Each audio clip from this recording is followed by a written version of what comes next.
25 or more. Other authorities say the Union armies were 60% under the age of 24.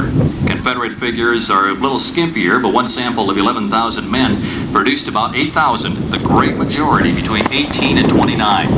Plus, several authorities agree that the Civil War also saw enough women disguised and fighting in uniform to make up several companies, too. Some were never discovered. Others were identified under strange circumstances. I'll let your imagination take it from there.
You'll notice the soldiers have single-shot muskets down in the field. Federal ordnance men turned down the Spencer repeating breech-loading rifle. They didn't get it into the hands of troops in quantity until near the end of the war. The theory for the refusal? Soldiers have fired too fast and wasted ammunition. You may recall opening scenes from Dances with Wolves. Kevin Costner's character rode his horse directly in front of the Confederate troops, who all missed. They challenged him to try that again, only to have the entire rebel line miss him again when shooting. Well, the scene wasn't as far-fetched as you may have thought. Firing at both sides was so inaccurate that soldiers estimated it took a man's weight in lead to kill a single enemy in battle. A federal expert said that each Confederate who was shot required 240 pounds of powder and 900 pounds of lead.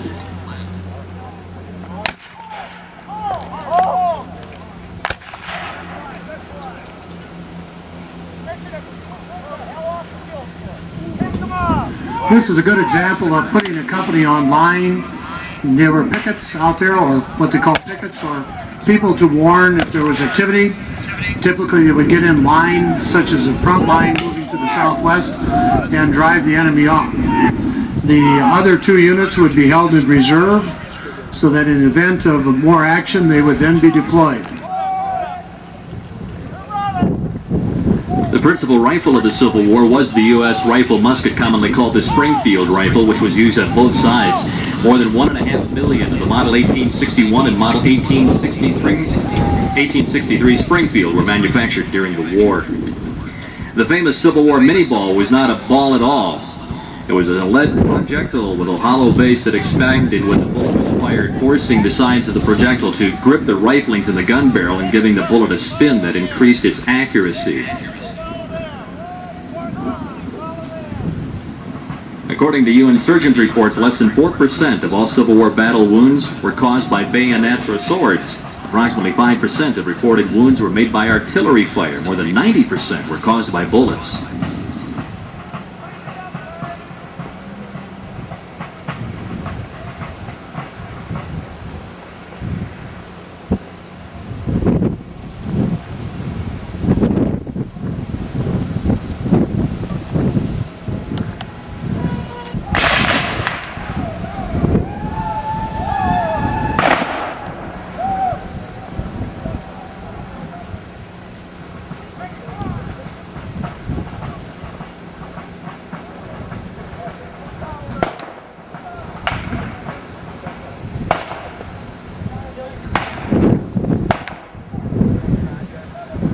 apparently quite a bit of the action is taking place behind the trees. It'll be interesting to find out what the result of this will be.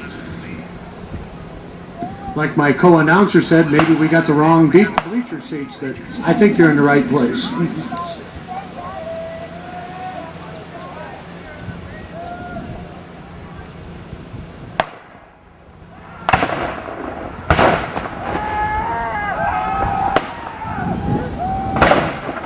It was known to happen during the haste and urgency of battle conditions that scared and nervous soldiers were loading their rifles would sometimes forget their ramrod was still in the barrel and discharge the gun, killing the enemy with a projectile much like an arrow would.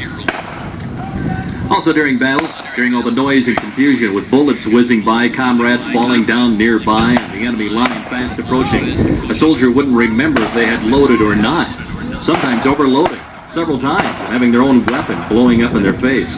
Some rifles found on battlefields later were found to be loaded with as much as 23 shots. Of honor winners during the Civil War were flag standing.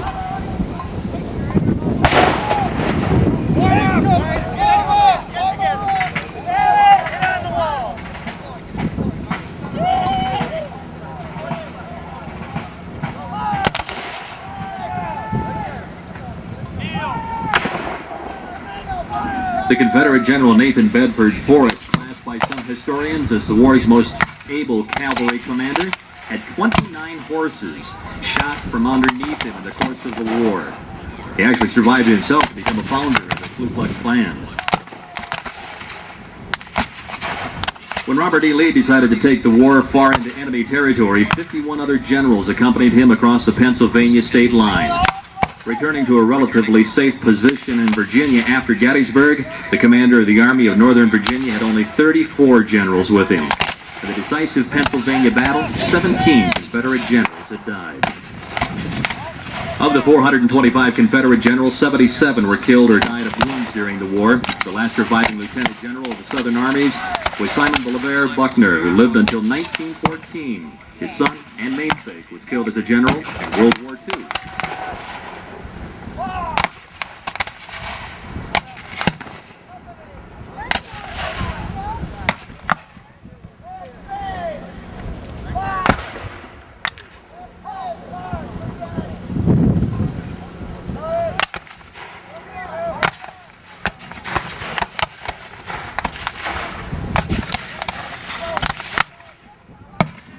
Because of the length of the weapons or the rifles being used, you either have to be in a kneeling or standing position to reload them.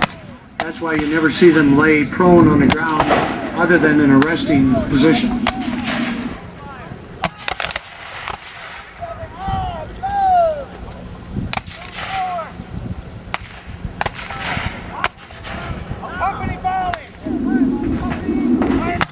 After the Confederate States of America was defeated, Jefferson Davis was stripped of his citizenship. He considered it futile to petition for clemency, so he died as a man without a country. His citizenship was restored by Congress, though, during the administration of a post-war president, Jimmy Carter. At Bull Run, Frederick Hubbard of the Washington Artillery of New Orleans, who wore gray for the first time in 7 years, met Henry Hubbard of the 1st Minnesota Infantry, who wore blue. The brothers were wounded, and by coincidence placed side by side in the stable which served as a hospital. The 1st Iowa dressed like troops from Louisiana. Men of Maine, Kansas, and Nebraska wore gray. A New Jersey battalion of cavalry wore blue and yellow and was known as the Butterflies. And a Polish regiment from New York wore traditional native caps, square and blazing in red and white. Two of the war's most famous and bloody battles may be said to have been fought because of trifles. Gettysburg because a few soldiers needed shoes, and their column was sent to that Pennsylvania village for them. Sharpsburg or Antietam, a Confederate officer wrapped 3 cigars with a vital Army order and then carelessly dropped or discarded them. This order, found by a Federal soldier, enabled the usually cautious General McClellan to attack Lee's divided army.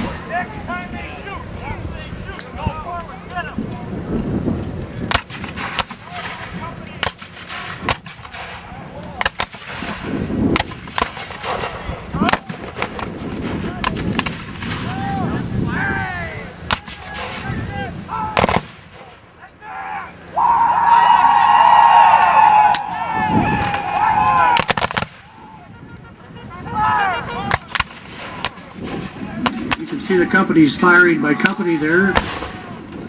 Now they'll be falling back, reloading, same way with the Confederates.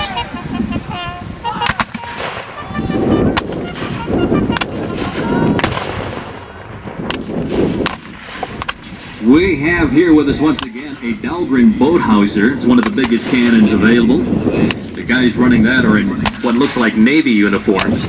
They're the Confederate Naval Enforcements. The Confederate Navy didn't get to use too much of these cannons on the water due to the Federal Army bottling up their rebel ships.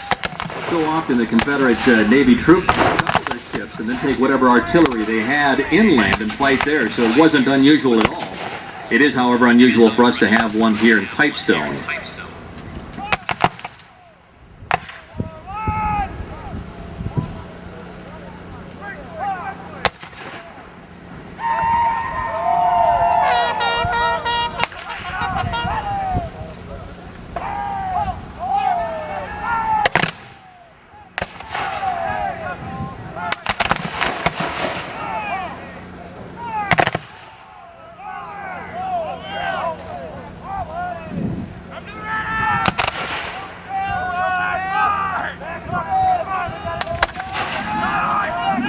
The town of Winchester, Virginia changed hands 76 times during the war as the Army searched to and fro in that northern Shenandoah Valley.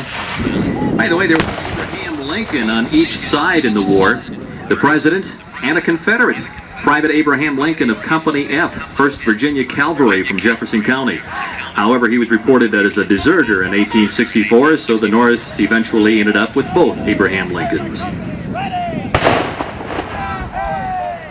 A young Confederate officer, Captain Isidore Gillette, was fatally shot on the same horse on which 3 of his brothers had been previously killed.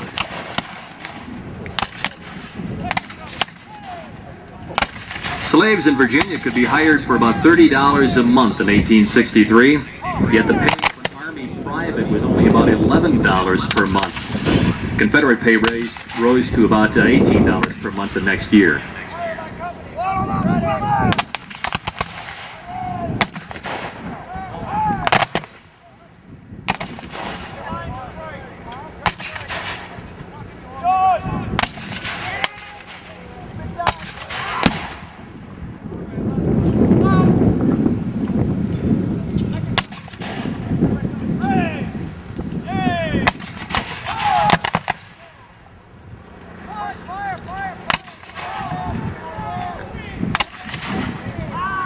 Two brothers, Jack and Jasper Walker of Charlotte, North Carolina, fought at Gettysburg with the 13th North Carolina.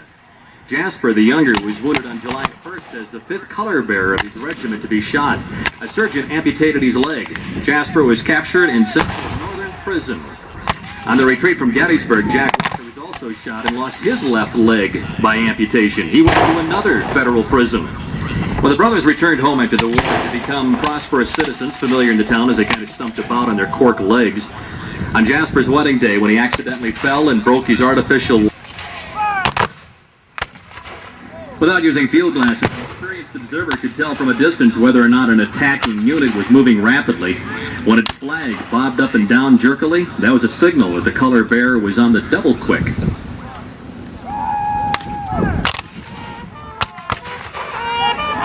Because it was likely to mark the spot at which enemy fire was most concentrated, the flag frequently spelled death to its bearer, who typically went into the battle unarmed. Confederate Lieutenant P.E. Drew of the Louisiana Battery was described by comrades as rushing into the jaws of death at Franklin. 4 color bearers have previously been shot down. A 5th took a direct hit. Drew instantly dropped his gun, caught the colors from the ground, and rushed forward with them. He was pierced through the heart just as he reached the second line of works. Carrying the flag was honorable but also very dangerous. Because the color bearer usually had all he could do to manage the flag without using a weapon, he was protected by a color guard, usually made up of a sergeant and 5 to 8 corporals. This body functioned just as its name implies. Men of the color guard went into action at shoulder arms but lowered them as soon as resistance was met. In some Confederate units whose ranks had been thinned in battle, the color guard was reduced to 2 men. Whether wearing blue or gray, members of this elite body went into action knowing that their chance of survival was only a trifle greater than that of the color bearer.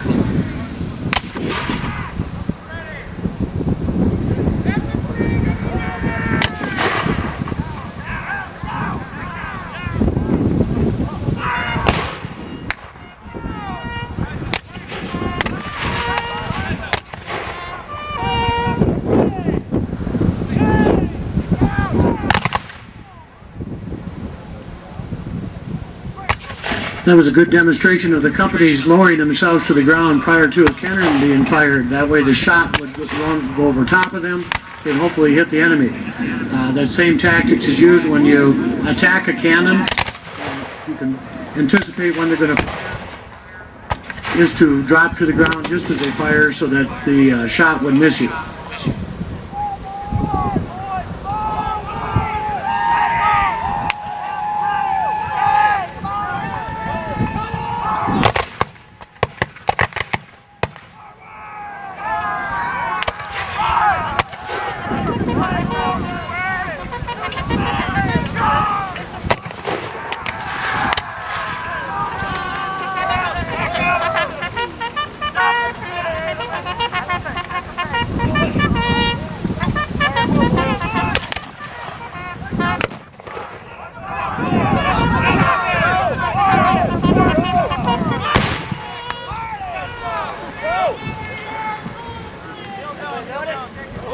Load!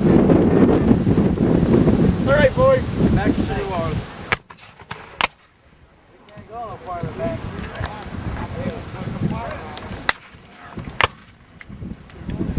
One more. More people to die. Your choice. Who wants to die?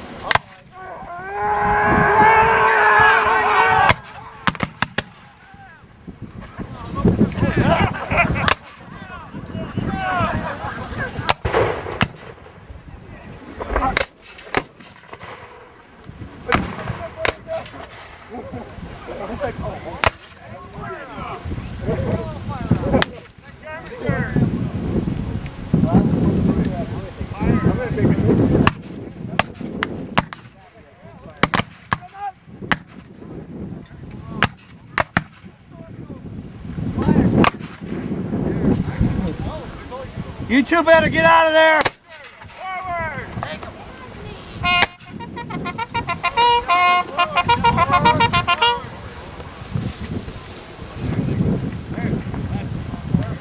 Careful.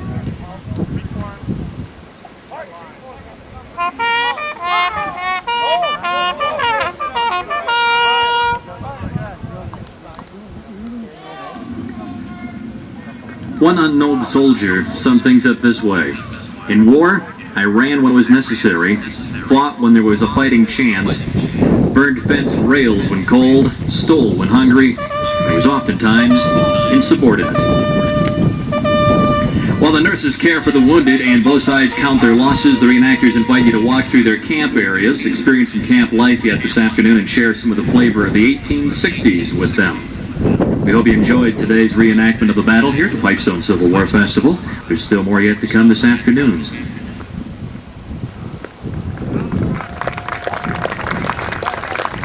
Right out here in front of the bleachers, we are going to have a medicine show for you in just a few moments, so if you want to stay right where you're at, the guys will be marching by as they continue to run through their shots one more time. Make sure there's nothing still in there as they pack up and get ready to go home.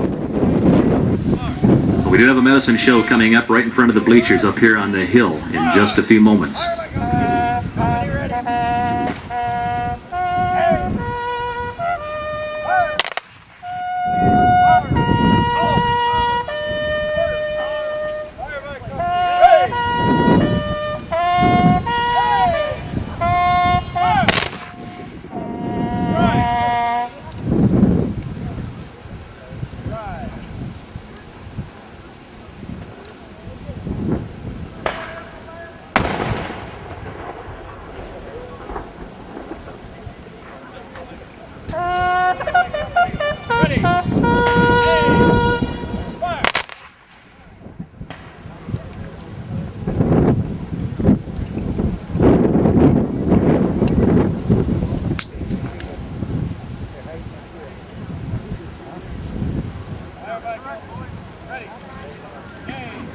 How about some applause for our reenactors that were here today?